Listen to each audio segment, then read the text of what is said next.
Mr. Vice Chairman said, first of all, I would like to express my deep appreciation to all the honorable members and my valued colleagues, though I do not belong to this House any longer, but I cannot forget my long association with this House spreading over 3 decades. So whenever I come here,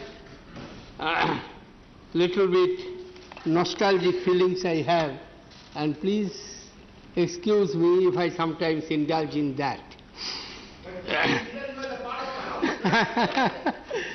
The distinction was that earlier I used to participate in that House as member of this House, and I still remember, because this is a little bit digression from the finance bill, discussion on finance bill, that I was the first person to be appointed as a Minister of Finance belonging to the upper house, Raj Sabha.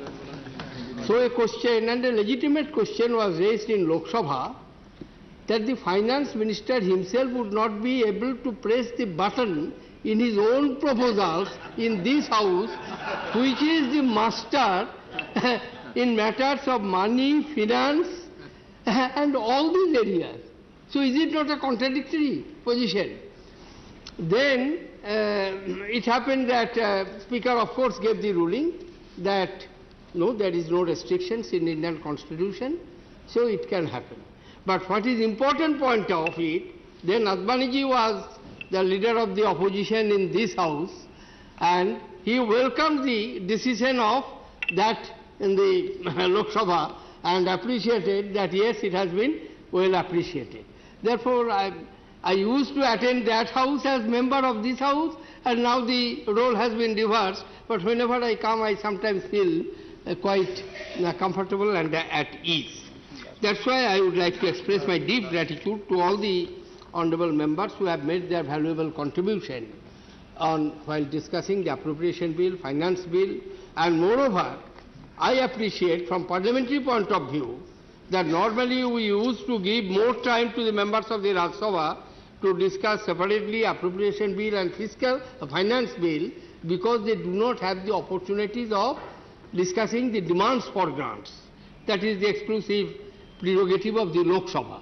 Though you discuss the functioning of the ministry, but that's why it was suggested that they should get more time while discussing appropriation bill separately. But it is good that this time it has been clubbed together. With the 2 motions being carried by this House that let the appropriation bill and finance bill be returned to the House, then the final curtain will be drawn on the budgetary exercise, which we began officially on 16th of March. But so far I am concerned, and my colleagues in the Ministry of Finance are concerned, they had it well before that. Many of the honorable members who had long innings in the Ministry of Finance, they know how strenuous and laborious this exercise is. So it will come to an end. While presenting the budget, I must make it quite clear that budgetary exercise or any policy formulation and ultimately leading to the proposals is not done in isolation. It is done in the context of a particular situation prevailing at that point of time, and also in the context situation not only within the country, outside the country. Generally, the finance minister is always guided, apart from the advice of the Prime Minister and his guidance, the important documents of the 5-year plan, because which is operationalized through the annual plan, which is incorporated in the budget, and also the manifesto, election manifesto of the ruling party, which sets the targets and objects and commitment to the electorate. But apart from these 2 documents, this time and also for practically from 2009-10 interim budget to final budget to this year's budget, all these 4 years budget, we had to take into account the international situation prevailing. When I am speaking to you, Mr. Vice Chairman, sir, I just checked up one figure because I was really worried when I found that the Indian stock market, there has been a downsize up to 1:45 p.m. by almost 300 points, and then I was told it is not only India, both NSE and BSE, it is down by 1.92%, BSE, NSE 1.88%. It is all over Asia. Taiwan 2.18, Indonesia 2.70, Korea 3.08, that is the minus figure, downward trend. Hong Kong minus 3.37. It is because what has happened, what was decided by the electors of Greece in defeating a particular political party raised the questions of the uncertainty of resolving the Eurozone crisis, and the package which was worked out by the leaders of Europe. There is a question mark whether Greece will be revived, whether the package which was worked out by ECB, where IMF is going to make a contributory role by providing additional $600 billion support. Now that has been put in question mark, and uncertainty is prevailing, not confined to Greece, not confined to those 4 countries, but the entire Asian market today has taken a hit.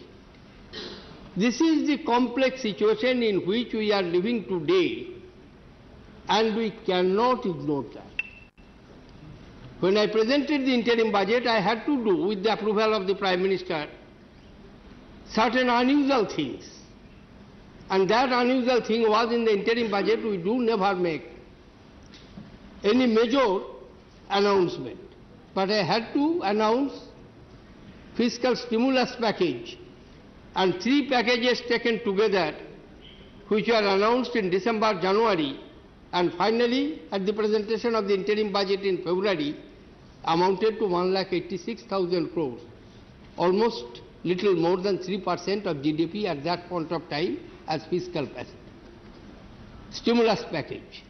Because to prevent the further deceleration of growth, when we are looking at the chart of the GDP growth in the first quarter, it was quite healthy, around 9%, and the way it was going on since October onwards, nobody knew where it would stop if certain preventive actions were not taken.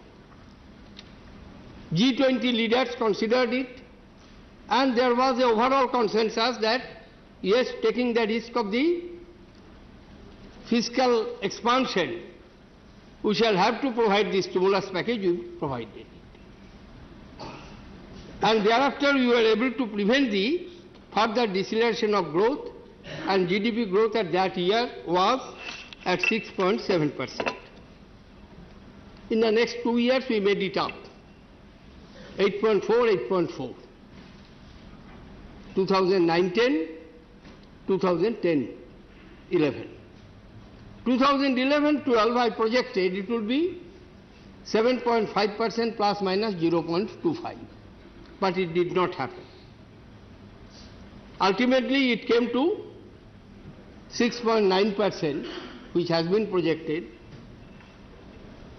Mr. Goel, who very eloquently and efficiently articulated his viewpoints, not only his viewpoints, viewpoints of a large section of this House and outside, that India's growth story is put in serious question mark because of certain factors.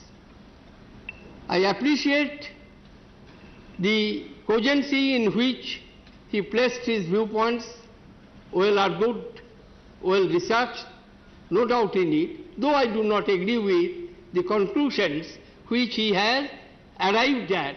Of course, in the multi-party democratic system, multipolarity of the views, there are scope for the divergence of the views and opinions. But I appreciate the way he presented the case of the opposition. I will come to deal with some of his major concerns. But the short point which I am trying to drive at this stage, I agree with my colleague, a former finance minister, when he pointed out in the other house that Indian growth story is intact. I agree. Indian growth story is intact. Yes, today we are disappointed. Why 6.9? Because what we have seen the Indian growth story, success of growth story for quite some time. I have the figures with me. If we look at the broader perspective, from the beginning of our planning, from 1951, when we started our first 5-year plan, to 1979-80, India's average GDP growth was 3.5%. 1980s, it has improved around 5%. 90s, it was 5.6%. Whole of 90s if you take together. And thereafter we made a major jump. 99-90 and 99-2000, it was 6.4%. 2000-2001, 4.4. 2001-2002, 5.8. 2002-2003, 3.8. 2003-2004, 8.5. Average 5 years from 99 to 2003-4, average GDP growth was 5.8%.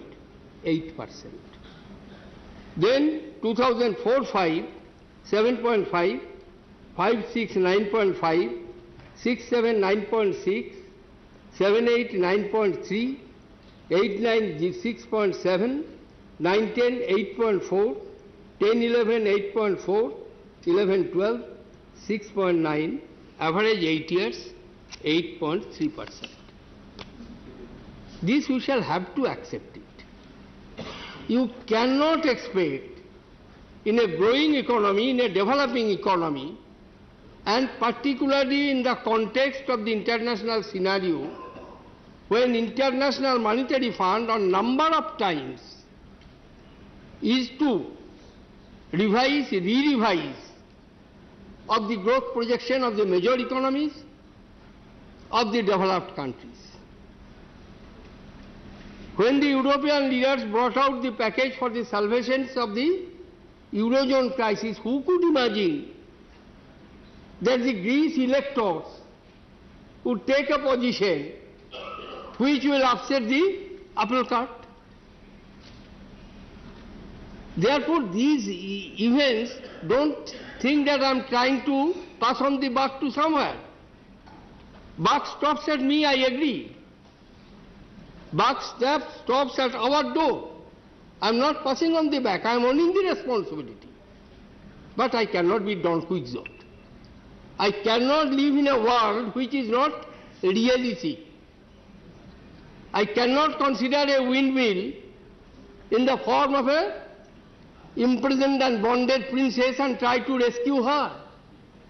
I shall have to keep in mind that this is a difficult world, international situation is difficult, country after country are facing major economic crises, political environment prevailing in the countries, not only in India. If we are slow in the legislations, many other countries are there, and sometimes we are in very glorious companion, honorable companion. I am not going to this enlightened house is fully aware of what happened between the executive and legislatures in the richest country of the world. I am not going to repeat that story. the short point which I am trying to drive at, that yes, we are concerned that our GDP growth has come down. It is 6.9. Some are projecting that even it may be less. This year they are saying it may not improve. This year I have projected it would be around 7.5 plus minus 0.25. May be correct, may not be correct. But as I am saying that I am not pinning my hope on merely certain assumptions. To achieve the higher growth, we have taken certain steps. And those steps are, I would like to remind this distinguished House, take the case of agriculture.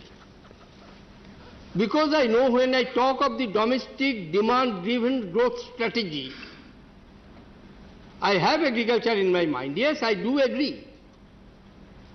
Manufacturing sector must have its contribution. That's why the new manufacturing policy is feeling that at least 20 to 25% of the GDP's growth should come from the manufacturing sector, along with the creation of jobs, because agriculture cannot sustain the manpower which it is having now, labor forces which it is having now. But I have taken series of measures, and not now. When I thought of that extending the Green Revolution to the eastern India, there were many skeptics. But today the figure speaks. 7 million ton additional rice production has come from the eastern India because of the strategy which we took. Please remember, this is the year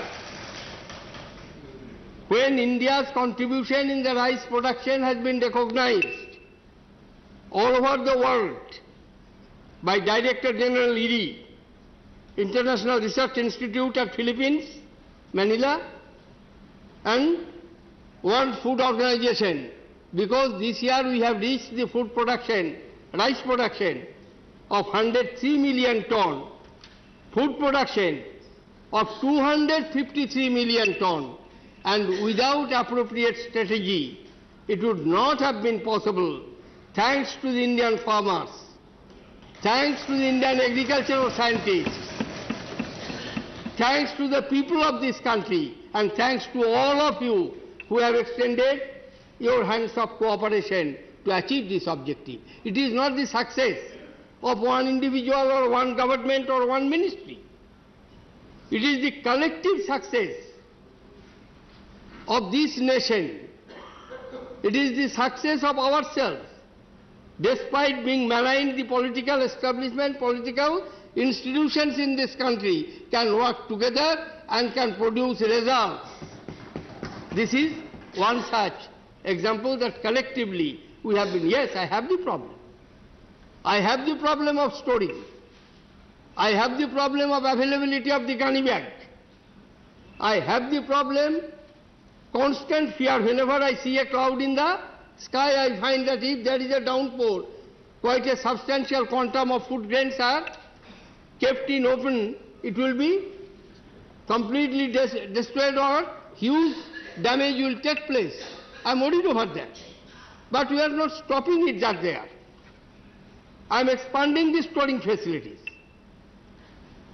63 million ton storing facilities were created last year, up to now. 63 million tons. This year, by 31st March, we have added another 3 million tons. Another 5 million tons out of 15 million tons through the strategy of private-public partnership. 15 million ton storing facilities are in operation. Modern storing facilities in silo of 2 million tons are going on smoothly, all taken together. I do agree. It would be even less compared to requirement, but simultaneously, please remember, the fact which has taken place and which has rather overtaken us. What has overtaken us? When we used to enter into the market FCI, or other state agencies. Normal practice was that we used to procure about, except Punjab, Haryana, and one or two other states. State agencies procured very high percentage, but in rest of the India, private players, normal market forces, they entered into the grain market and procured substantially. It is not taking place now. Major procurements are taking place, whether it is in Madhya Pradesh, whether it is in Chhattisgarh, whether it is in, apart from Punjab, Haryana, whether it is in Bihar. Major procurement is taking place by the state agencies. As a result, the pressure, there is tremendous pressure on the state agencies for storing it. We have taken decisions of meeting the requirements of the states in order to ensure that there is more offtake from the central godowns. Certain states have asked for more grains. It is going on. Naturally, they want at the rate of BPL, and you know what are the economic cost and what is the cost of the BPL. Therefore, subsidy burden is going to be increased. But still we are trying to explore the possibilities so that, because record procurement will be up to 75 million tons. The normal buffer stock which we decided to maintain, it is going to be surpassed, much surpassed. So this is one area where we are collectively working in consultation with the state governments how to improve it substantially. In my budget speech I have maintained series of steps which we have taken, including the National Food Security Mission, National Mission for Sustainable Agriculture, including micro irrigation, then National Mission of Oil Seeds and Oil Palm, National Mission on Agricultural Extension Services, National Horticulture Mission. Therefore, one of the major objectives of this year's budget proposals were that we should have to depend substantially on the strategy that our growth should come from the domestic demands and to generate the domestic demands. And for that we are stepping up substantial amount of money in the rural infrastructure, in the rural sectors, in the social sectors.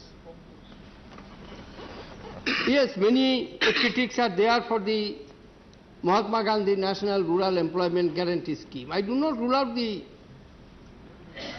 issues which are coming, that there is a leakage. But one factor please remember, in 1948, within a year of our independence, even before the adoption of the Constitution, we passed one legislation, minimum wage for the agricultural workers. From 1948 till 2006, state after state, we could not implement that. But it is now automatically implemented. It cannot be less than the wages which are being given in the Mahatma Gandhi National Rural Employment Guarantee Scheme. Nobody will go for the lesser wage. You may argue that this 100 rupee plus index, it should be increased. I am not going into that merit of it. But the fact remains, despite leakage, despite pilferage, it has done one great thing. Let us appreciate that. Suggestions have come that whether we should emphasize now more on how to improve the delivery system, how to prevent the leakage, how to prevent the pilferage. Let us try to make some arrangements. And here I have received some suggestions. One particular suggestion I am referring to. While speaking on general discussions on budget, Mr. Manishankar Iyer suggested that as Bourbon Committee was appointed, Now let there be a committee which could look into all these aspects and to ensure how the constitutional arrangements which have been made through the 73rd and 74th Amendment with the establishment of the Panchayati Raj institutions and Nagarpalikas by vesting them constitutional powers, identifying the subjects which are to be transferred and the people's participation through the Panchayati system in implementing these programs, social programs. I think it's a good idea, a good suggestion, and surely I would like to tell this House that we will explore the possibilities of examining this and in what way it can be implemented. But the short point which I am trying to drive at, Mr. Vice Chairman, sir, that I do believe India's growth story has not come to an end. I have confidence on Indian entrepreneurs. I have confidence on Indian technicians. I have confidence in farmers, in the workers. And I have confidence in the political system of this country, despite the differences, despite the bitter fighting amongst ourselves. The next moment, when the situation demands, how we respond and react to it. Just on last Sunday, we celebrated the 60th year of establishment of these two great houses, Council of States, Rajya Sabha, and House of People, Lok Sabha. On Sunday, we celebrated it. And I remember, on 3rd of December 1971, war was declared. This Parliament, from 3rd December to 16th December, did not stop its work even for a single day. That is the merit of our system. On 13th December, we were attacked.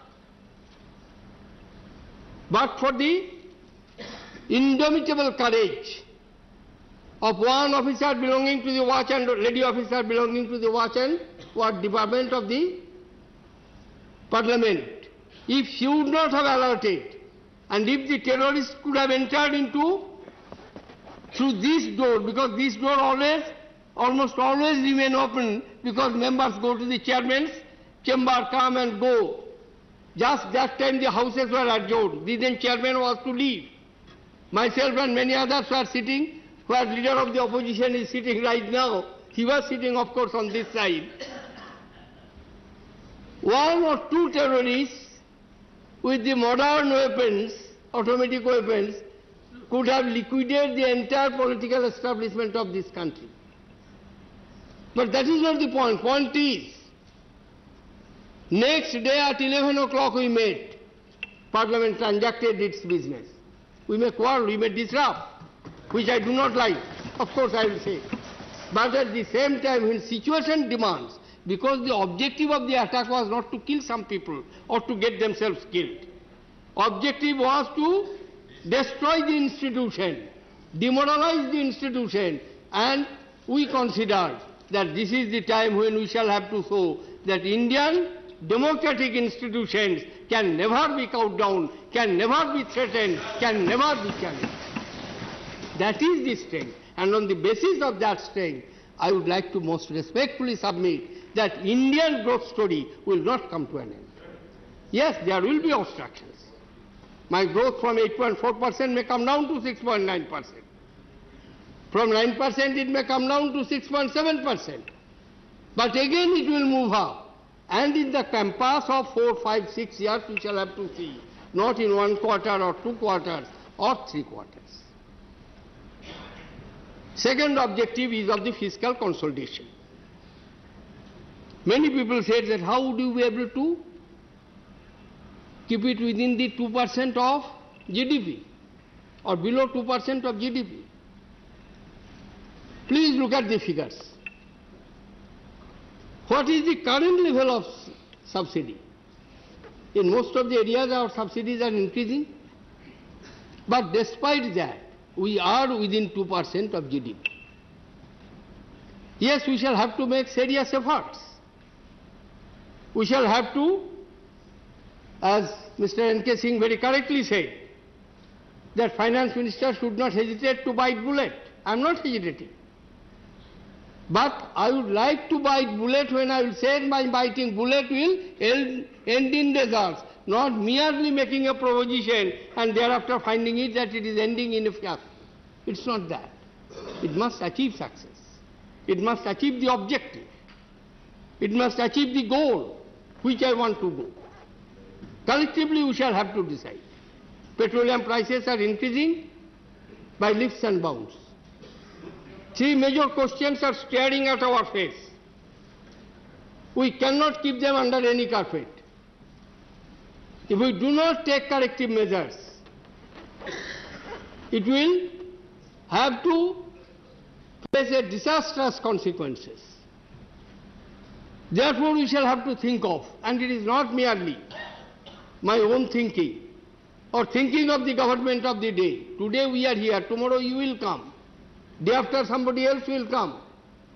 After some time again we may come back. Parliamentary democracy, rate of mortality is very high. Who does not know? But despite that, the system continues. King is dead, long live the king. It is equally applicable in parliamentary democracy. Therefore, we shall have to think collectively. In the other house while responding, I said that let us ponder over it. I have asked the oil experts and Chairman of the Prime Minister's Economic Advisory Council, Dr. Rangarajan, that whether we can reduce our import requirement. Because currently we are importing around 170 million tons of petroleum crude. Our domestic production is about 37, 38 million tons. Whether the country would be in a position to import 170 million tons if the prices go up unchecked. My apprehension rests on it. As a man of ordinary intelligence, I thought that when European recovery is slow, when the recovery in the major economy is slow, how the oil prices are not coming down, how the oil prices are going up when the demand is not high, demand is subdued. Answer lies, oil experts are saying there are financialization of the oil commodities. There may be speculation, it may be, so it will have to be addressed. Therefore, how to, on the other hand, I cannot entirely pass on the extra burden to the consumers. Apart from his or her sufferings individually, it will have its inflationary impact. That is also an issue we shall have to address. Third issue which we shall have to address collectively, I have calculated that, take the case of Delhi, ex-refinery cost is 73. State taxes and central taxes taken together are coming around 57 to 58. Now if we just take into account of the ex-refinery gate price, which is the actual cost of refining, including the cost of import, blah, blah, blah, then we can give relief to the consumers. But what would be the cost of the exchequer? 2010-11, Union government's taxations were 9-10, I'm sorry, not 10-11. Union government's taxation taken together were export duty, import duty, not export, import duty, central excise, special excise duty, additional excise duty, all taken together were about 96,000 crores of rupees. States had about roughly, all 28 states taken together, 64,000 crores of rupees. So it was about 1,90,000 crores of rupees taxation on petrol and petroleum products. Though Union government, as finance minister, I got 100% gullies but I did not have 100% revenue. Because my 96,000 crores of rupees, 32% had to be transferred to the states. Therefore, the state's total revenue on petroleum products were 64 plus 32, 96. Centre's revenue was 96 minus 32, that is 64. Position was reversed. I cannot take decision sitting here alone unless I have all the states on board. I cannot simply give a diktat that you do it, because I shall have to think from where they will also get the resources. Therefore, the problem is complex, and a complex problem you cannot expect to have a simplistic solution. Therefore, it will require in-depth studies, discussions, debate among ourselves and to find out a solution. And exactly Prime Minister is trying to achieve that. The third issue, as I mentioned, to have the fiscal consolidation, what steps we are taking apart from the subsidies. We are also, if somebody has pointed out this house and that house, and again I am going to take little bit unpopular steps. I am going to issue some austerity measures, and as at one point of time, not long ago, my ministerial colleagues, particularly those who are tall in height, they became very angry with me when I said that you will have to travel in the normal class, Y class, not J class. They said there is not adequate leg space. What should we do? But what type of austerity measures we are going to have, we are going to take it. But some sort of austerity measures to convey the signal that we are responding to the situation is needed. I don't want to press the panic button. Second point on which we shall have to do, we shall have to keep in mind that effective implementation of the projects to avoid the cost overrun and time overrun, to simplify the process. Certain suggestions have come, and yes, I can have. To bring back the confidence, I have no problem. To have a dialogue mechanism consisting of various stakeholders, including the parliamentarians. We can think of it, because then we will have some obligations, self-imposed obligations. When I talk to a foreign investors that yes, you can come and make investment, if simply I talk, it does not carry, it may not carry that much conviction, but if myself and leader of the opposition, Arun Jaitley, talk together, it will have conviction, because here the opposition and government are talking in the same voice, that will carry the conviction. And what we want, that type of situation is to be created. And as I mentioned, that it can be created. Mr. Vice Chairman, sir, I am sorry I have taken a little more time than what I promised to LOP, but I would just like to address one small issue which my young friend, his father was my colleague when he was the shipping minister, and apart from that, for long period I had good relations with him, and this bright young man is coming up. He raised one issue, and he is sensitive. I appreciate his sensitiveness. His sensitivity is that Supreme Court has given the judgment. Why are you going against it? Which is the last interpreter of the law, constitutionally assigned responsibility. I agree. It is the constitutionally assigned responsibility.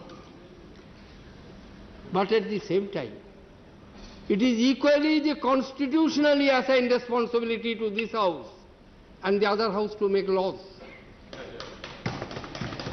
Perhaps you were not born, Mr. Goyal, at that point of time.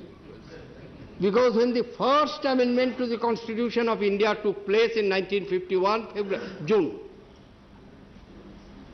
first amendment of the Constitution, 1951. And what happened in that Constitution amendment? Certain new articles were inserted. Supreme Court gave a judgment in respect of the compensation and to reflect the intention of the constitution makers and the lawyers. First constitution amendment took place. This house was not constituted. It was constituted in 1952. Then the question came, house has not been constituted. Constitution amendment under Article 368 requires two-thirds majority of both the houses, plus in certain cases ratification by half of the states. One house is not in existence. How can you have the constitution amendment? However, Supreme Court agreed, constitution amendment took place. That is not alone. As a student of politics, I believed that Indian Parliament is omnipotent. It has power to amend each and every article of the Constitution of India, which runs more than 444 articles, more than 12 schedules. Indian Constitution is omnipotent. Leader of the opposition is very distinguished lawyer. He will correct me if I am wrong. From 1952 till the judgment of the Goraknath case, that was the perception widely prevalent. Judicial pronouncements were on that. For the first time, the break came, Goraknath case. They said, yes, you can amend every part, but not fundamental rights, not part 3. And on the basis of that, I remember the days of excitement as a young MP. I was just over 30 when I first entered into this house in late 60s. I remember the excitement on privy abolition, bank nationalization, passage of MRTP Act, all those important legislations. When Supreme Court struck it down on the basis of the infringement on fundamental rights, the then Prime Minister Mrs. Indira Gandhi dissolved Lok Sabha in 1970, went to the electorate, appealed to them, I want to have some social legislations. For that constitution amendment is necessary. For constitution amendment, two-thirds majority in Lok Sabha and Rajya Sabha is necessary. I do not have. Give me that. I will fulfill my commitment for enacting the social legislations. Indian electorate responded, gave. Came the 24th Amendment. 1971, 24th Amendment. For the first time in the text of the Constitution, the constituent power of Parliament was inserted in Article 368. That Parliament, in exercise of its constituent power, can do certain things which cannot be challenged. Again the matter went to Supreme Court in Keshavananda Bharati's case. They said, well, you have the constituent power, agree, but you cannot change the basic structure of the constitutions. And what is basic structure? Some illustrations are there, but it has not been finally decided. Supreme Court will decide. The short point which I am trying to drive at, it is not disrespect to Supreme Court. It is not to ignore the constitutionally assigned responsibility of Supreme Court. In a federal democracy where there is division of power, each constitutional organ has its own responsibility. As judiciary has the right to interpret law, legislature has the right to enact law, and in that process, if there are divergences of the opinion, it should not be treated as confrontation. It is the honest difference of opinion, and if we make an attempt of reconciling that honest difference of opinion, it is not wrong. The last point, and I will conclude, Mr. Vice Chairman, sir, he has referred to the British judgment in respect of the retrospective amendment of Section 58 of the Finance Act of 2008. Yes, it was true. 1987 Act was grandfathered. But amending Section 58 in 2008 when they made the retrospective tax effect from 1987, that act was not grandfather. And I told Mr. Osborne, you had discussion, very good. I also had some interaction. I told that, Mr. Chancellor, you have also done in your country, and I have exactly done, because what I wanted to convey, that I am guided by the international treaty. That's why in my introductory remarks yesterday I said that DTA, Double Taxation Avoidance Agreement, will not override the international obligations. I have international agreement with 82 countries in respect of the taxation, Double Taxation Avoidance Agreement. I would like to ensure and implement that in letter and spirit. But companies, you will have to pay taxes. If you have gain on an Indian asset, I am not going into the details of the Vodafone case. I explained to them when their representatives came to see me that we have informed you in the month of March, not once but twice, that your transactions are going to attract tax. You have responsibility to deduct taxes, and India is not a tax haven. I want foreign exchange. But for that, India, I would not like to convert it into Gavan Island or Isle of Man. India will have to, a country which will honor its international commitment. At the same time, we will have the legitimate tax demands.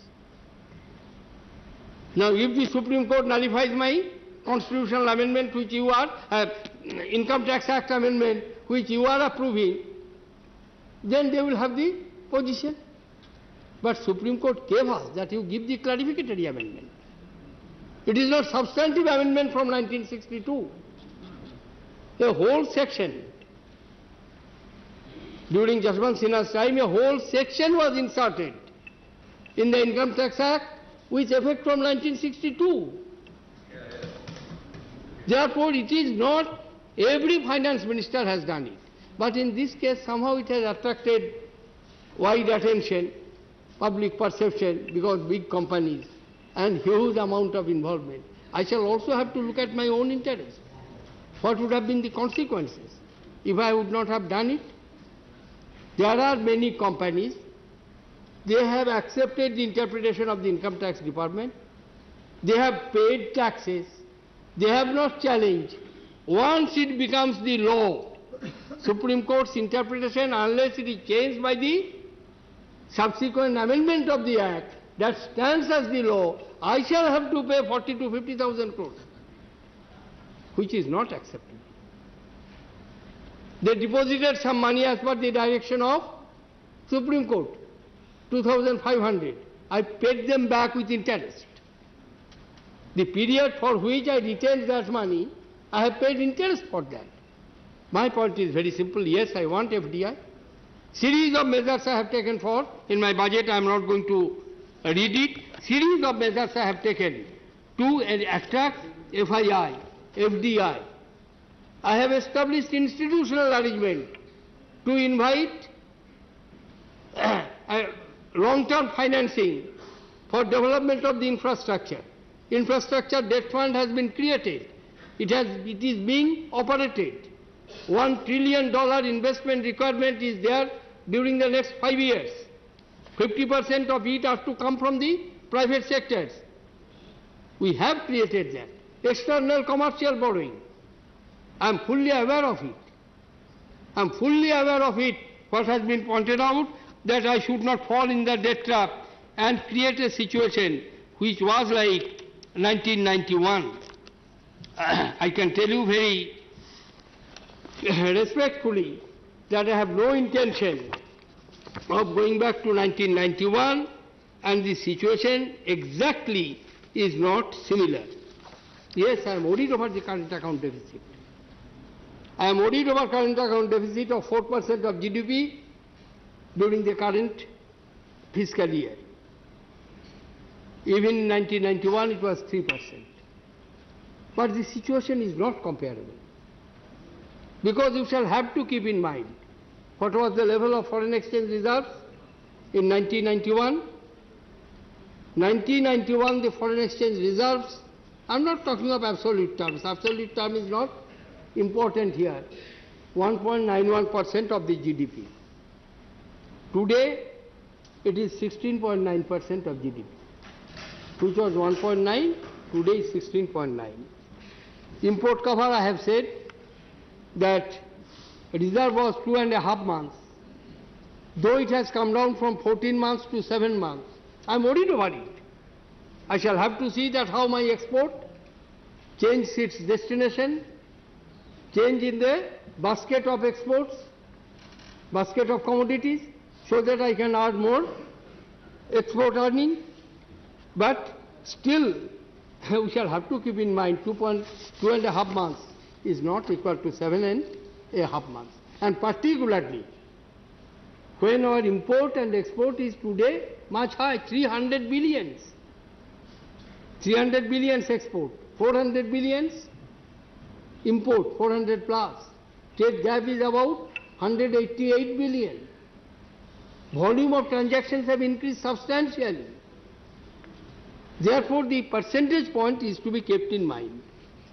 External debt was 28.7% of GDP in 1991, 38.7% in 91-92.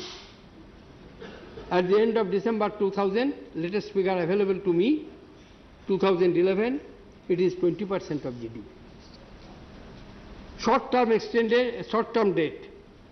Short-term external debt as a percentage of the reserves was 146.5% in 1991.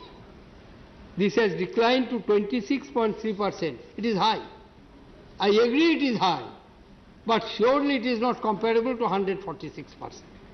Therefore, my short point is, in our anxiety to express our concern, we should not create panic, because fortunately or unfortunately, whatever we say in this house or in that house, when responsible people say something, it carries weight, and if there is a slip, if there is even unguarded utterances, it may have some adverse impact. We shall have to keep that in mind. The higher current account deficit of 4% now is also not strictly comparable to 3%, given the market-determined exchange rate, convertibility of the current account, and significant liberalization of the capital market. Yes, I am concerned about the sovereign credit rating agency. Surely I would like to have higher credit rating. Yesterday, Mr. Goel was quoting lack of confidence of the Indian chief executive officers in Indian economy and their decision not to invest in India. About 23 CEOs of 50 did not want to invest. I feel bad, that's why 23 CEOs will not invest. But I am not totally ejected, because I know that equally 21 CEOs saying that they are going to make investment in India. In a free economy, liberalized economy, they will have options. I do not mind if Indian entrepreneurs and investors go and make investment and they earn more money, because I am also keeping by reducing the tax on the dividend which they will earn, and they will send it to me. I will make little gain. Yes, I would like to create the atmosphere. That atmosphere can be created, I do agree, not merely by words, but by our joint action. Mr. Goel has stated that two major important tax reforms we should pursue, we are pursuing. One we are going to implement in the monsoon session, that is direct tax codes. I express my deep gratitude to Chairman and all the members of the Standing Committee of the Finance. They have done good job. And if I would have got little earlier, then many of these things I could have implemented in the budget. But whatever it may happen, direct tax code, it is not necessary that I shall have to wait for the finance bill. I can do it at any point of time after obtaining the approval of the Parliament and both the houses when it will get it through. We have made substantial progress on GST. It is not that there has not been any progress in, but please remember, it's not a very easy task. The states, they have their own way of functioning. They have their own compulsions. Simply I cannot blame them. They will have to keep in mind their own requirements. Every political party, now we are running a coalition. Coalition government has its advantage, has its disadvantage. Great advantage is that decisions are taken through broad consensus. And that has its own strength. That is a great advantage. But disadvantage is equally there. You have to face it. Don't forget that after winning the election in 98, within 1 year, because of the pressure of the coalition politics, in 99 you had to go to poll because government collapsed. And not collapsed because of any other, because some partners decided in their own wisdom to withdraw the support. Election became inevitable. I know that it was defeated by 1 vote. I know that. But nonetheless, that is our system. Privy Purse Bill was rejected by this House, not by majority votes, but less than a fraction of vote of the required 2/3 majority of the members present and voting. So that is the parliamentary system, we shall have to accept it. So coalition has its own compulsion. Coalition, therefore it is time consuming. It may appear to be taught to us. People are talking of the FDI. Yes. Whenever I go abroad, people say that FDI will facilitate to have you. But we shall have to carry convictions with the people. It is an executive decision. For that, parliamentary approval is not needed. But no executive which is accountable to this House and that House can arbitrarily decide, because Parliament has the power. If all the major political parties do not agree with the decision of the executive, they can throw it by passing a resolution. What should I do there? Therefore I said that I cannot be a Don Quixote. I shall have to be pragmatic. I shall have to be realistic. I shall have to keep my eyes on the ground. Every finance minister will have to do it. They cannot have the luxury of simply being carried by emotions or by ideological convictions. It is very good, it is needed, but at the same time we shall have to keep in mind. Because in this House itself witnessed it. Dr. Saab was then the leader of the opposition. Not in 1991, he was then finance minister. 95 I am talking of precisely. 95 I was commerce minister, I signed the WTO agreement. As per the arrangements of the WTO agreement, we were to make amendment to our patent laws. There were 2 options given to us. That for the new products in the pharmaceutical areas, either you amend your patent laws where there was product patent permissible but not the process payment, amend that Act of 1971, or allow exclusive marketing rights to the new products which will come in the market from 1995 to 2005. I brought the amendment to the Indian Patent Act. Lok Sabha passed it. This House refused to pass it. And there was combination between the Marxists and the BJP. Some sort of war cabinet was formed with the leadership of Dr. Murli Manohar Joshi and Mr. Ashok Mitra. Naturally, I had no chance. Twice it was defeated. Then somebody complained against India for non-compliance and suggested India should be driven out of the WTO. We fought the case before the International Dispute Resolution Mechanism. Even our Solicitor General appeared on behalf of the government of India. We lost.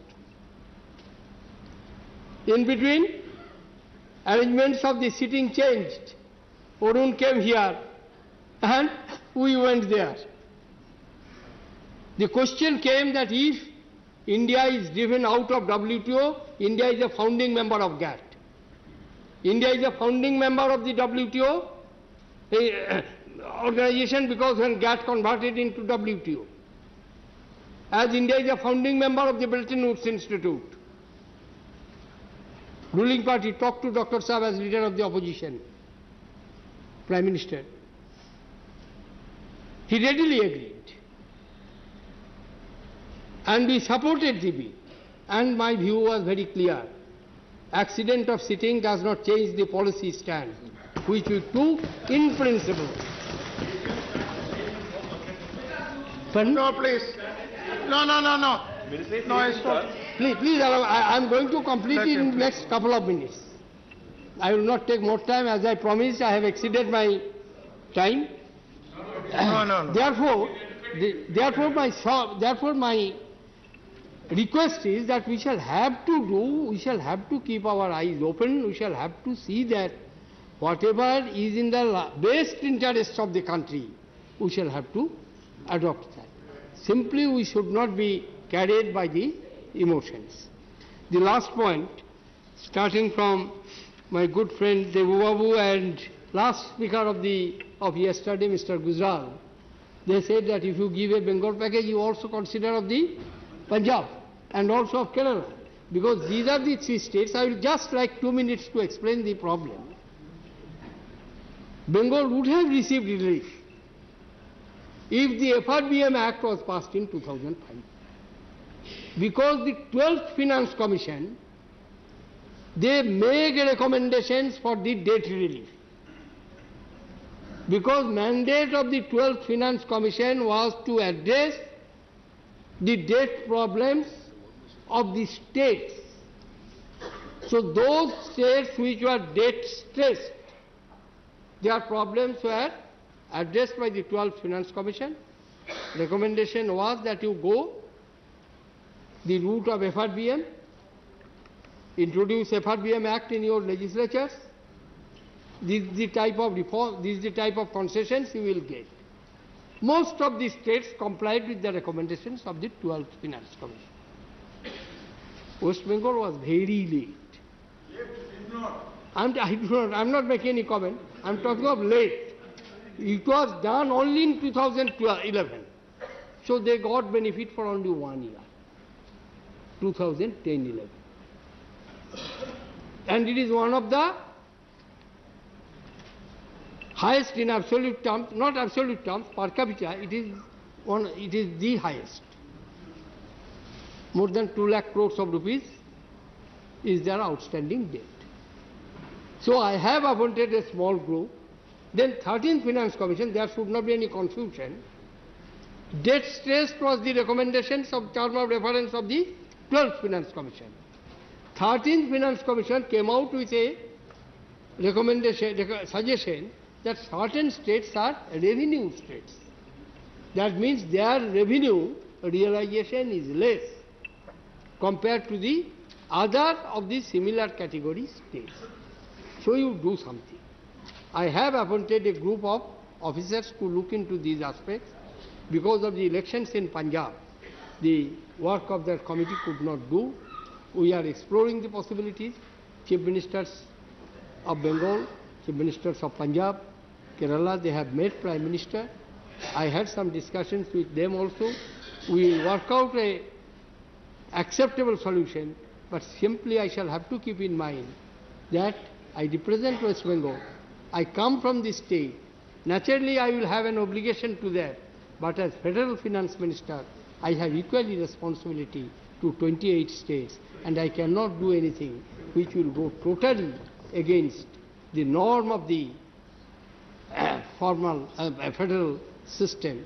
And at the same time, I will always have to keep in mind that I cannot create a situation where this great country will have a problem, because we will have to overcome the crisis collectively and we are trying to do that. Thank you, Mr. Vice Chairman. And with these words, I move that both the finance bill, both the appropriation bill be returned. No, there is, yes, given an exhaustive reply, what is, yes, no, please. The reply is exhaustive. No. What is the problem with you? Please. That you already said. No, that is, he has already acknowledged you. Yeah, that is okay. That is enough. Now we have, no minute. You can say thanks in one sentence and sit. No. To the Honorable Finance Minister, very, very kind words and encouragement, Okay, thank you. also his blessings.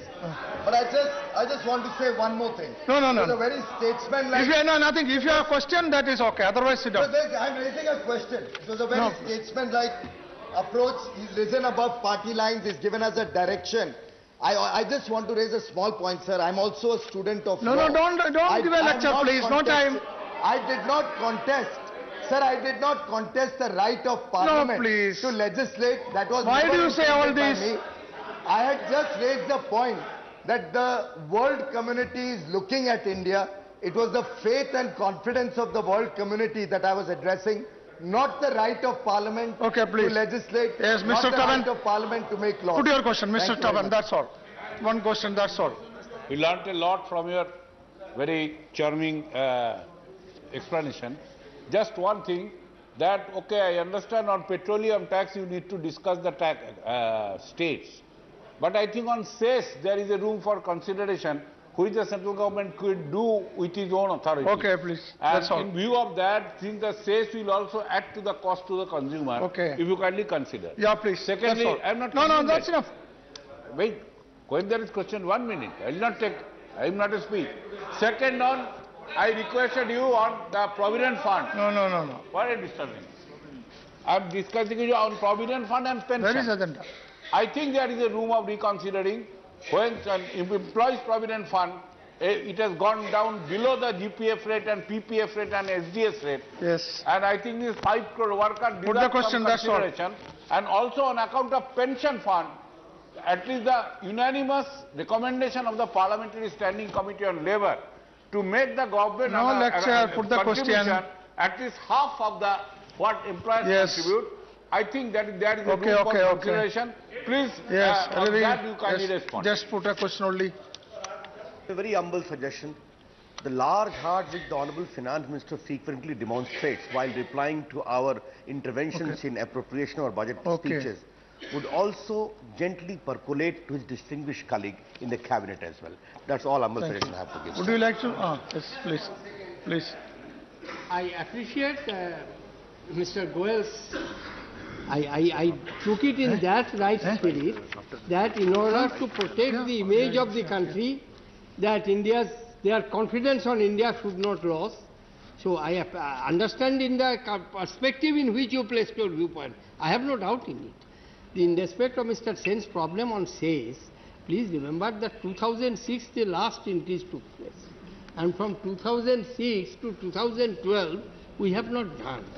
Please remember my predicament that June 2011 the last increase in the price of diesel, kerosene and LPG took place. 10 months there has not been no increase. 1,39,000 crores are the under recovery. These are coming from the pocket of the state taxpayers. And these are all owned by the state, all the marketing companies. These are not private sector companies. All these are public sector companies, which you support, everybody supports. Therefore, these all aspects are to be kept in view. Provident Fund interest, definitely we will, whatever be the recommendations of the Labour Ministry Standing Committee, I will look into it while determining that. Thank you, Mr. Vice Chairman. Yes, thank you, Finance Minister. We have to consider two motions. I shall first put the motion regarding... No, not allowed. I shall first put the motion regarding consideration of the appropriation number 3 Bill 2012 to vote. The question is that the appropriation number 3 bill 2012 as passed by Lok Sabha be taken into consideration. Those in favor please say aye. Aye. Those against please say no. I think the ayes have it, the ayes have it, the ayes have it, the motion is adopted. We shall now take up clause by clause consideration of the bill. Clause 2 to 4 and schedule stand part of the bill. Those in favor please say aye. Aye. Those against please say no. I think the ayes have it, the ayes have it, the ayes have it. Clause 2 to 4 and the schedule are adopted. Clause 1, the enacting formula and the title stand part of the bill. Those in favor please say aye. Aye. Those against please say no. I think the ayes have it, the ayes have it, the ayes have it. Clause 1, the enacting formula and the title are adopted. Now Pranab Mukherjee may move that bill be returned. Sir, with your permission, I move that the bill be returned. Motion moved that the bill be returned. The question is that the bill be returned. Those in favor please say aye. Aye. Those against please say no. I think the ayes have it, the ayes have it, the ayes have it. The bill is returned. I shall now put the motion regarding consideration of the Finance Bill 2012 to the vote. The question is that Finance Bill 2012 as passed by Lok Sabha be taken into consideration. Those in favor please say aye. Aye. Those against